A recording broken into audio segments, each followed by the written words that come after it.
அடிப்படை வசதியற்ற நிலையில் நிற்கிறீர்கள். நம் கிராமம் மட்டுமல்ல, சங்கத்திடல் தானே இது மட்டுமல்ல. நீங்கள் இந்த ஊரில் வாழ்கிறீர்கள்.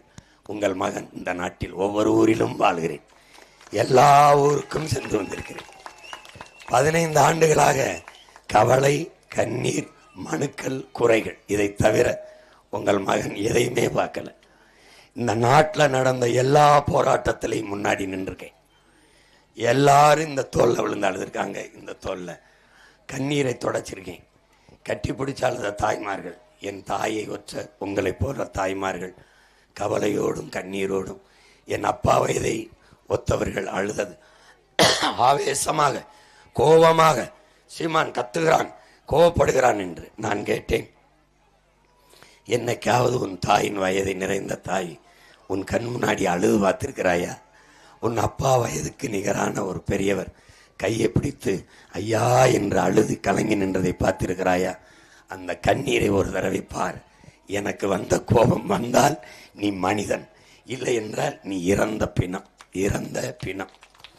எத்தனை துயரங்களை இந்த சின்ன இதயம் தாங்கி இருக்குது என்று உங்களுக்கு தெரியாது. கவலை, வலி, வேதனை, அதுதானா கோபமாக வெடிக்கிறது. எதற்காக இந்த மகன் வந்தேன்? 4 முறை நின்று தோற்றிருக்கிறோம் உங்கள் பிள்ளைகள். 5வது முறையும் தோல்வி கஞ்சி யாரோடும் கூட்டணிக்கும் நோட்டணிக்கும் போகவில்லை.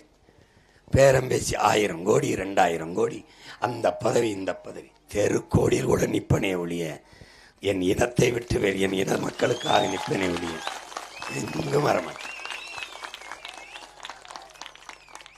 தோற்றாலும் உங்க மகனிடத்தில் தான் நீங்கள் முறையிடுகிறீர்கள் ஒழிய வென்ற அமைச்சரிடத்திலேயோ வென்ற அதிகாரத்திலிருந்திடத்திலேயோ முறைவிடவில்லை. ஏனால் என்னிடத்தில் சொன்னால் நடக்கும் என்ற நம்பிக்கை உங்களுக்கு இருக்கிறது.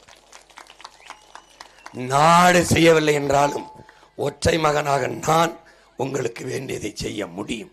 ஏனென்றால் உலகம் முழுமைக்கும் இருக்கிற தமிழ் சொந்தங்கள் என் அன்பில் இணைந்து இருக்கிறார்கள். அவர்களால் நமக்கு வேண்டியதை செய்ய முடியும்.